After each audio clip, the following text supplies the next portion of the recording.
ओम ओम ओम। जो व्यक्ति ईश्वर, आत्मा और प्रकृति के विषय में ठीक ठीक नहीं जानता, वो 3 दुखों से नहीं बच पाएगा। अथवा दूसरी भाषा में कह दें, जिसने संसार में जन्म लिया है, क्या बोला, दोहराइए। वो 3 दुखों से नहीं बच पाएगा। हाँ, तो सांख्य दर्शन में क्या बताया? ये बताया कि 3 दुखों से कैसे बचें, दुख से बचने का उपाय बताया, रास्ता बताया।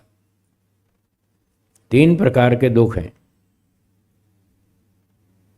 जिसको विस्तार से सांख्य दर्शन ने बताया।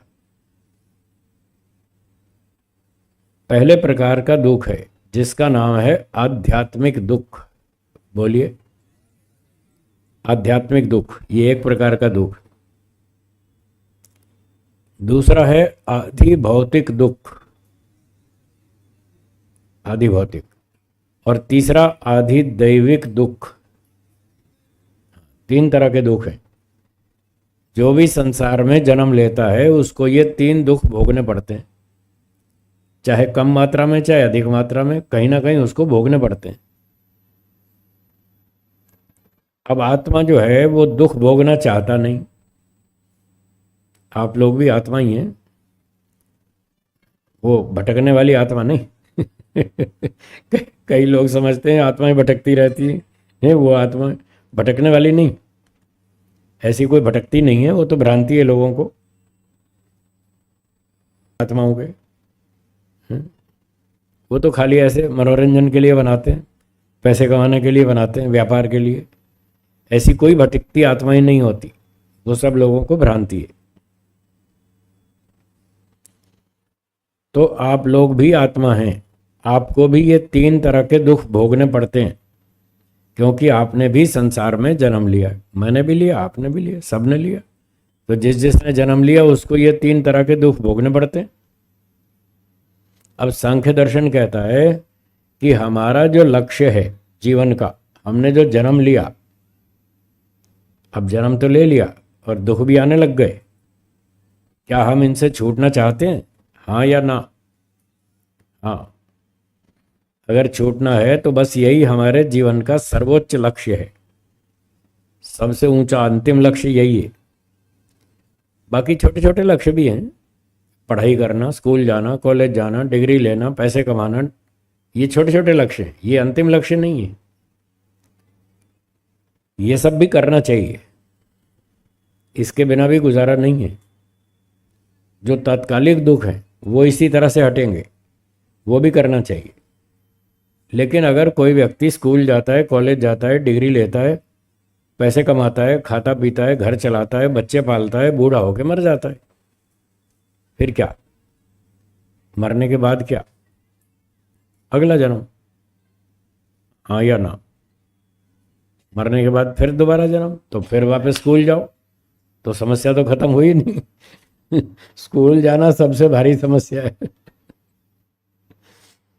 कोई बच्चा स्कूल जाना नहीं चाहता, जबरदस्ती धक्का मार के, थप्पड़ मार मार के भेजते हैं उनको, स्कूल चलो तुमको पढ़ना पड़ेगा। तो ये भारी भारी समस्याएं हैं। ये सारी समस्याएं 3 भागों में बांट दी महर्षि कपिल जी ने। ये सांख्य दर्शन किसने बनाया? महर्षि कपिल जी ने। तो उन्होंने कहा आध्यात्मिक दुख, आदि भौतिक दुख, आदि दैविक दुख, ये 3 प्रकार के दुख भोगने पड़ते हैं। आध्यात्मिक दुख का मतलब है अपनी गलतियों से होने वाले दुख। हाँ जी, बोलिए, क्या कहा? हम कहीं ना कहीं छोटी मोटी गलतियां करते हैं, हाँ या ना? हो जाती है ना गलतियां, कुछ कुछ तो समझ में भी आती हैं कि ओ हो, यहाँ तो गलती हो गई। एक आदमी शेव कर रहा था, ब्लेड से गाल कट गया, हो गई ना गलती। जोर से ब्लेड घुमा दिया, गाल कट गया। कोई सब्जी काट रहा था, वो उसका उंगली कट गई। कोई सड़क पे जा रहा था, वो पत्थर से टकराया, गिर पड़ा, चोट लग गई। तो ये कहीं ना कहीं हमसे गलतियां होती रहती हैं, छोटी बड़ी छोटी बड़ी, कोई व्यापारी व्यापार में अच्छा निर्णय लेता है, खूब कमाता है, पर कभी कभी डिसीजन गलत हो जाता है ना। जब गलत डिसीजन होता है तो फिर लॉस होता है, घाटा लगता है व्यापार में, तो वो गलती हो गई। तो ये सारी गलतियां हम स्वयं करते हैं। इन हमारी अपनी गलतियों से जो दुख आते हैं जीवन में, उसका नाम है आध्यात्मिक दुख। हाँ जी, कौन सा? आध्यात्मिक दुख। समझ में आ गया? जो हमारी अपनी गलतियों के कारण, अपनी भूलों के कारण होते हैं, चाहे वो हम अपनी गलती जानबूझ के करें चाहे अनजाने में करें, होती रहती हैं गलतियां। तो अपनी गलतियों से जो दुख आ रहे हैं उसका नाम है आध्यात्मिक दुख। अब जैसे हम आत्मा हैं, ऐसे और भी बहुत सारे लोग हैं, वो भी आत्मा हैं। मनुष्य भी हैं और पशु पक्षी कीड़े मकोड़े प्राणी और बहुत सारे हैं। इनमें सब में आत्मा है। जैसी आत्मा हम हैं वैसी ही आत्मा इन दूसरे प्राणियों में भी है, मनुष्यों में, पशुओं में, पक्षियों में, कीड़े मकोड़े आदि आदि, इन सब में। कॉकरोच, चींटी, मक्खी, मच्छर, शेर, भेड़िया, सांप, कुत्ता, सब तरह के प्राणी, इनमें सब में आत्मा है। ये प्राणी भी तो हमको दुख देते हैं, हाँ या ना? रसोई में कॉकरोच परेशान करते हैं करते हैं ना। चींटियाँ, मक्खी, मच्छर, वो 37th फ्लोर पे मैंने देखा यहाँ भी चींटियाँ पहुंची हुई। मैंने कहा इनको कोई काम ही नहीं है, जितनी भी ऊंचा मकान बना वहीं पहुंच जाती है, जहां भी रसोई हो बस वहीं पहुंच जाएंगी।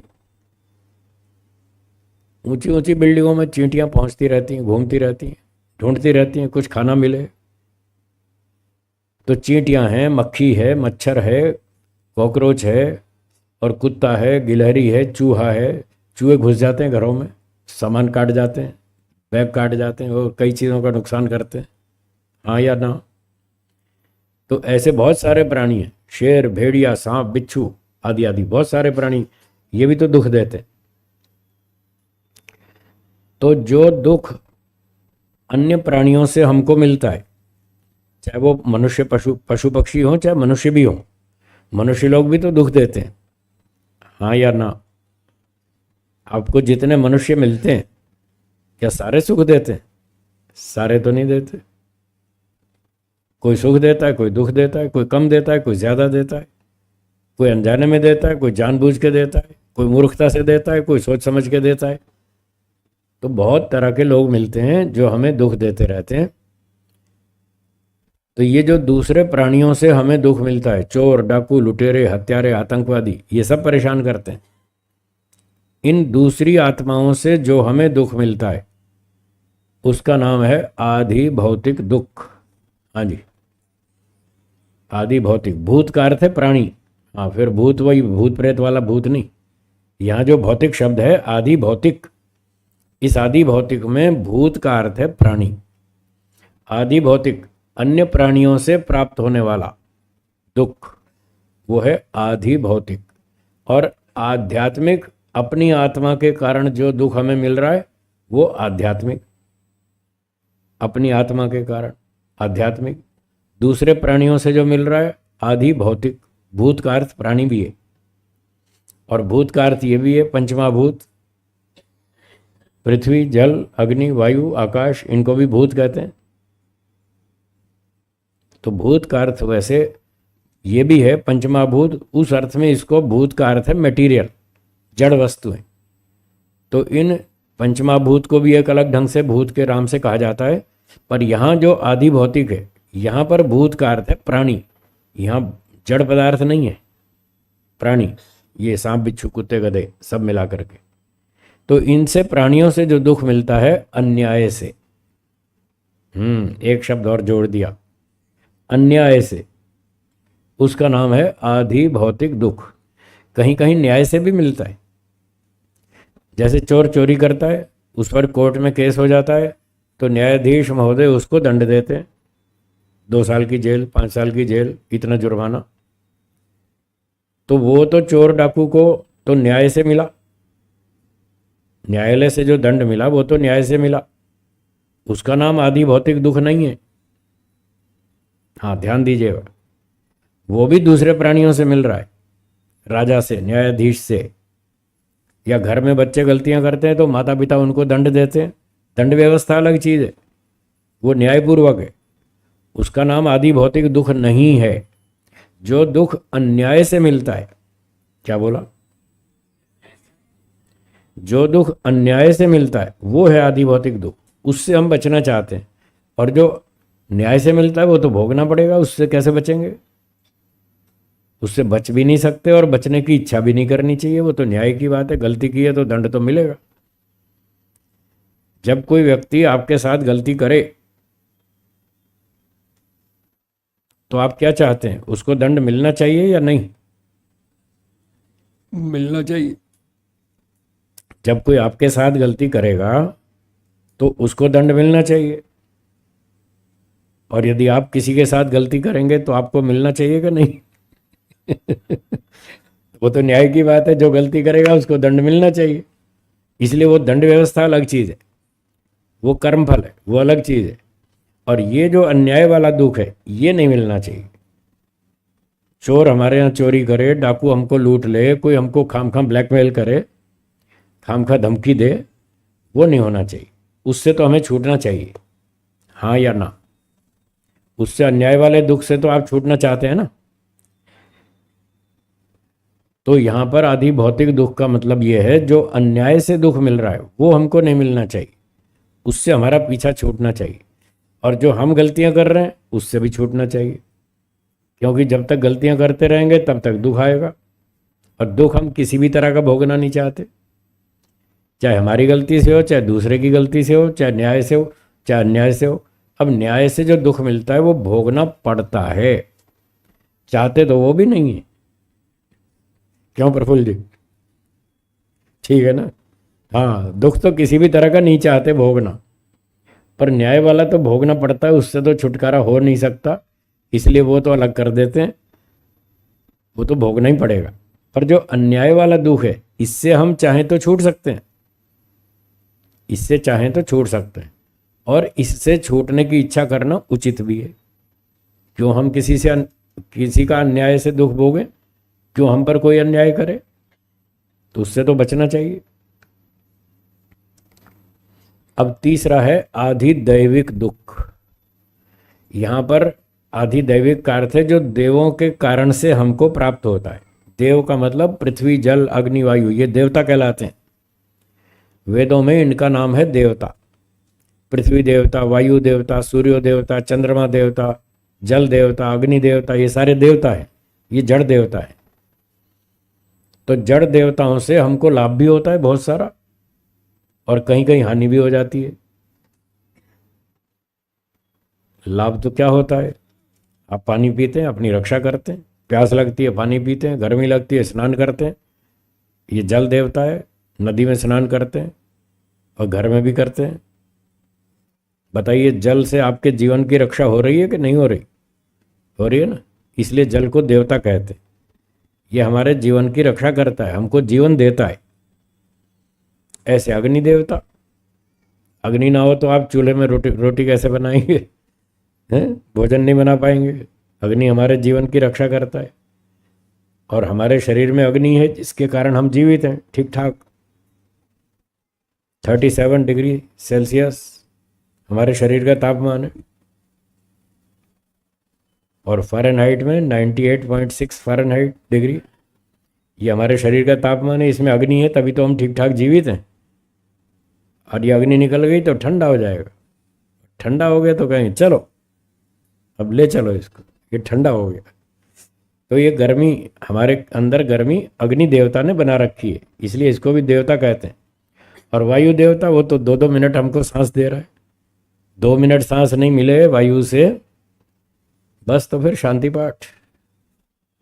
तो वायु देवता है, सूर्य देवता है, चंद्रमा देवता है, जल देवता है, अग्नि देवता है, पृथ्वी देवता है। पृथ्वी से तो सब कुछ मिल रहा है, आपको अनाज मिलता है, खनिज पदार्थ मिलते हैं, पेट्रोलियम पदार्थ मिलते हैं, धातुएं मिलती हैं, सोना चांदी लोहा अभ्रक, अब पता नहीं क्या क्या मिलता है। सारा कुछ तो धरती से मिलता है। ये सारे देवता हैं, इनसे हमको बहुत लाभ होता है। पर कभी कभी इनमें भी असंतुलन हो जाता है और दुर्घटनाएं हो जाती हैं, उसके कारण भी हमको दुख भोगने पड़ते हैं। जो इन देवताओं के असंतुलन से, दुर्घटनाओं से हमको दुख भोगने पड़ते हैं, उनका नाम है आधि दैविक दुख। क्या नाम? जैसे वायु से हमारा जीवन चल रहा है, हमारी रक्षा हो रही है, पर कभी कभी हवा तेज हो जाती है, तूफान आता है, आंधी आती है और चक्रवात हो जाता है, कई बार साइक्लोन आ जाता है, तो उसके कारण कई बार नुकसान भी होता है। कभी कभी गर्मी ज़्यादा पड़ती है और खूब तेज़ गर्मी पड़ती है, गर्मी से कुछ लोग मारे जाते हैं, जंगलों में आग लग जाती है, पेड़ आपस में टकराते हैं हवा से और आग लग जाती है, बहुत सारा नुकसान हो जाता है। तो कहीं अग्नि से, कहीं जल से, कहीं बाढ़ से, कहीं तूफान से, कहीं आंधी से, कहीं वर्षा से, और कहीं कहीं भूकंप से। पृथ्वी के अंदर भूकंप भी आते हैं, ज्वालामुखी भी फटते रहते हैं, हाँ या ना? तो ये सब देवों के कारण जो कभी कभी दुर्घटनाएं होती हैं और उनसे जो हमको हानि होती है, नुकसान होता है, वो सारा आधि दैविक दुख है। तो जो व्यक्ति संसार में जन्म लेगा उसको ये 3 तरह के दुख भोगने पड़ते हैं। अब महर्षि कपिल जी कह रहे हैं, यदि आप इन 3 दुखों से छूटना चाहते हैं तो उसका रास्ता ढूंढो। छूटना तो चाहते ही हैं। आप जो भी काम करते हैं उसके 2 उद्देश्य होते हैं। एक दुख से छूटना, बोलिए, और दूसरा सुख को प्राप्त करना, हाँ या ना? इससे अलावा तीसरा कोई लक्ष्य नहीं है।